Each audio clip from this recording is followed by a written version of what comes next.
things that Rigan Machado, like world's best guard ignorer, he just ignores guards that are not passable and walk past. Like, he doesn't respect the guards. And one of the things he told me, he said the biggest mistake that people make, passing guard, is they try to control the leg and go from the leg to the head. It's too far. He said you've got to go leg, hip, head. Leg, hip, head. Control the legs, control the hip, control the head. And I remember that being very vague, like, control the leg, okay, I get it, you know, grab it, pin it, knee it, hold it, something. Head, yeah, grab it, crush it, squeeze it. Hip, the hip part was, I can understand why people go from the legs to the head, because it's, how do you control the hip? It's kind of vague. So it was only when I learned this was a good example of what he was talking about. And here's the way that I learned it. I'm going to incorporate in this drill that I put together for you. So I'm on side control, like normal side control. Left hand over, right hand back, weight heavy on him. Switch our base. He lifts his leg up to defend. And we're going to leg lace it under there and on his thigh. See? Then I go to my knees. And then I grab his head. So he tries to turn back toward me now. See, he's got no hips. Alright? Is his hips facing that way? There's no guard. Okay, hips facing you is the drama. Alright, so that's what we're doing. We're here, switch our base. Yeah. Look under, over. I turn, leg lace, it's called leg lace. Leg lace on our knees, and then we grab his head. So I call that leg lace control. See, he's like that.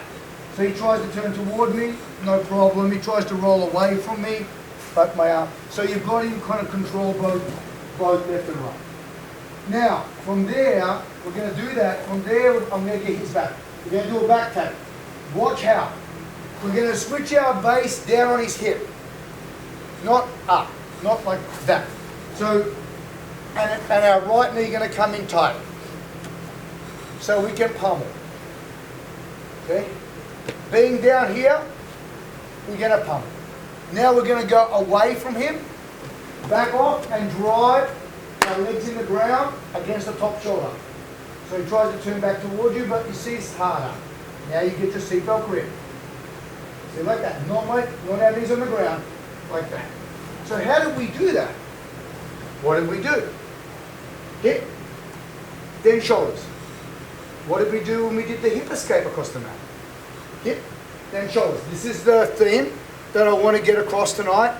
Hip, then shoulders. Hip, then shoulders. Ours or his. Ours for defense, his for attack. Okay. Then one, switch our base. Two, he defend, up, hip, control his head. Switch our base again, pummel. Now I've got to back away and change my level to get down there. So now I'm here. He tried to turn back, but he's stuck. Because my legs are in the ground and we're driving against the shoulder like this. Now, if he's giving me all this room like he is there, it's because he's bigger than me, so he's got a problem. Because he's got a lot of space. So it's easy for me to go for the side mount. But you see how I did it? I didn't go over here.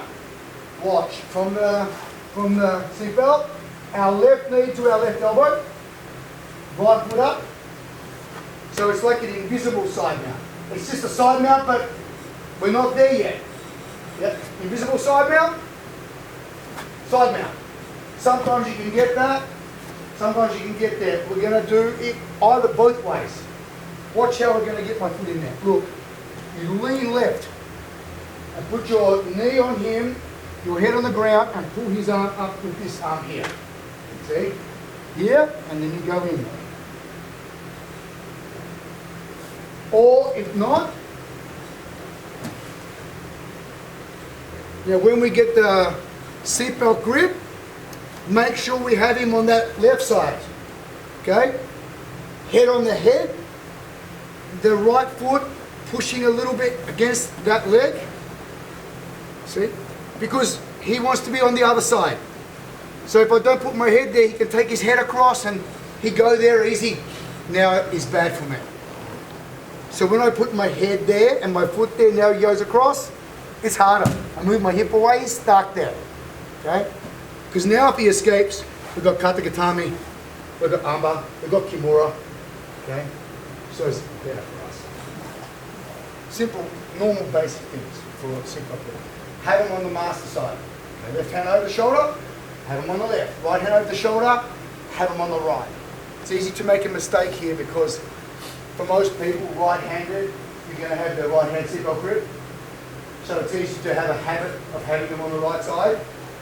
But in this instance, it's left hand, so just be cognizant of the fact that you need them on your left side. So what do we do first? What's the first thing? It's my base. He defends, and then we do what? Leg lace him, and go to where? Leg lace side control, because we've got his head. Now I do what? Switch my base again. Why? To make room to pummel.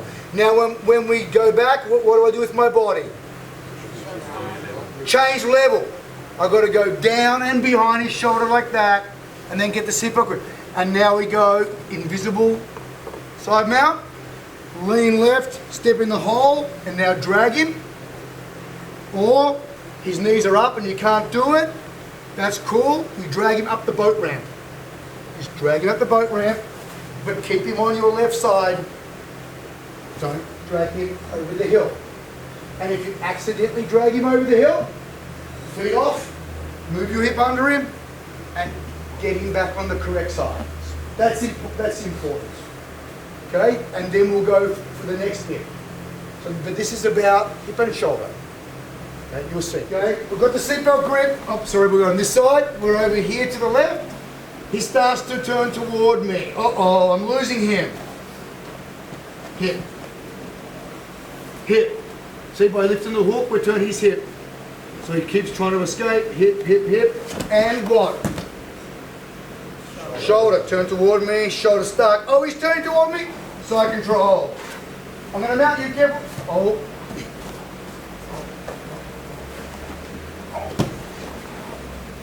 Oh, he's starting to escape. And so forth. Okay, so it's not going to end. So, you see the second half is the same as the first half in concept. We're starting to lose him. We use our hook behind his knee to stall him, but it's really, we're doing the leg lace with our foot. We're turning his hip to give us time to do what? Transition to knee ride, and then do what?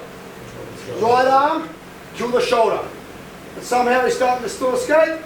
We go back to side control, and we continue. I'll talk you through the first one time through, and let you do the second or third one. If he's in your guard and his hand's coming under your leg, and he's lifting it up, that will be bad. For my leg to go 90 degrees or less. When my leg is less than 90 degrees, I feel his weight. Prior to that, doesn't matter if he's 200 kilos, I'm not feeling the weight. You only feel the weight when the leg goes less than 90. So if his hand comes under your leg, what you should straight away do is not let your hip work. Your hip freezes. So when he lifts your leg up, you've got time to put the other foot in and then clear the leg off. That's a very fundamental concept called heavy legs. So, or hip don't work drill. So you lift your leg up, you go, no, and thank you. All right. So I'm not going to do that because we all know that. So I'm going to do the next bit, crossover. So my leg's gone past 90 where I feel his weight. So he's pushing pressure on me there. We're going to put one hand like that, either side touching our leg. So he puts all of his pressure, but my leg still can move my leg. That's going to take the pressure off the leg. Now we turn on the side so we can slice it off. See, angle, slice it off. So now it's through there. What does that mean? All the pressure's gone from my back and my leg. Yeah, but it means which way is he going to pass now? Around here. So we cross over and put the left foot there on our side to kill him coming this way. Which way is he going to come now? I know that, so my left hand's here, he goes there, boom, block. Now we get our right hook inside, which is to say we depressurize it, and then we undo the crossover. So, got that? So watch, he's putting pressure there, and it's that.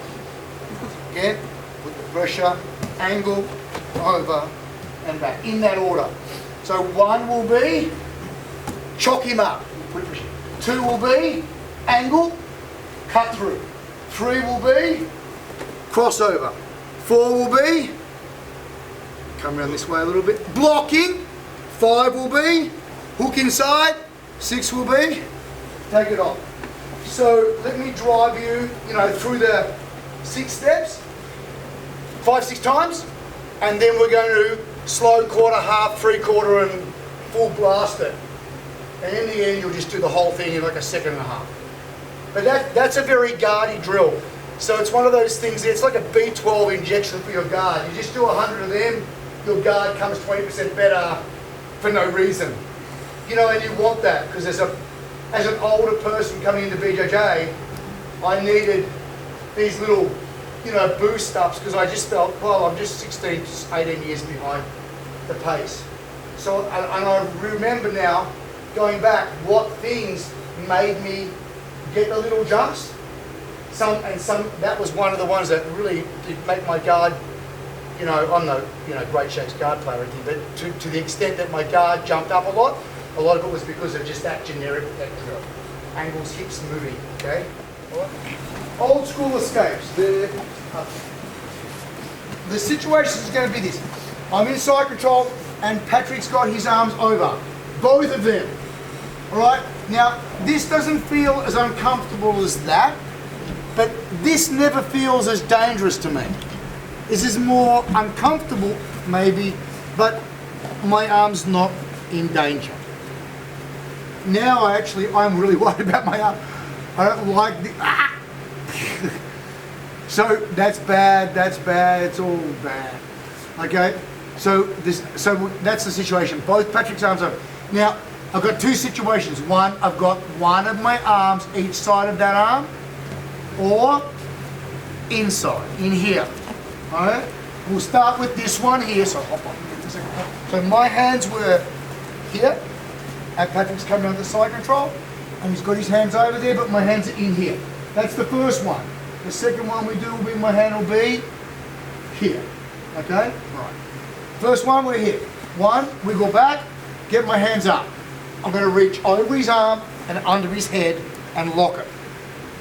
Now he tries to get away, he's stuck there. Okay? I walk toward him and then go for the bridge and roll, upper and mount him. Okay. So here, see, go heavy on his arm, over his arm, under his head, left palm up, right palm down, gable grip, tight there. So what is this? It's a cross face inverted, upside down cross face from the bottom. Okay. Now he tries to move anywhere, he's stuck. You walk your feet close, and then turn your head out of the way. And when you get a cross face, it always means what? That's down the track 2 steps more. But it means mount. So if you go to a shrink, they do the word association test, and they say cross face. What do you say? Mount. You're saying. You get the bit of paper. Cross face means mount, because he can't defend his flank there. Got it? Let's do that one first. Too scared to move this because this is free. Okay, I'm going to put my elbow on the ground on the outside of his knee. Turn on my legs, and I'm going to run his legs together. And go over. So you see, we tied his knees together by moving our hip. Lock his knee. Attack his knee a little bit here. I don't want to attack his hip, that won't do much. We'll run his knees together, and then we go over there. Okay? Jump. Let's do that. Okay? So we do that. His knees are in there. So as I do it, he jump over my arm, and re-establish his base. Okay?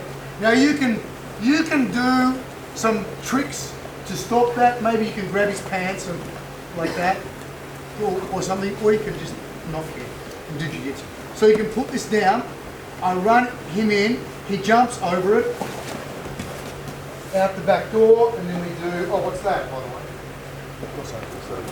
So if we started and we got our hand under his body and did that, that would be not cool because he would see it's coming under. It would give him a chance to reach under my arm, grab the back of the collar, forearm choke you and stuff like that. But it's different if it's his idea to jump over my arm. You know, if it's his idea to jump over, that's different than me putting it under there from a strategic point of view. So from here, he's like that, we block it, we run in, buck, out we go, in under, we go from pulling ourselves under to pushing, and then where that hand is, our foot goes. Okay? That's what we're going to do there. Backdoor escape. I did learn this no-gi, so it's a bit better when it's all slippery and wet. Okay, let's go.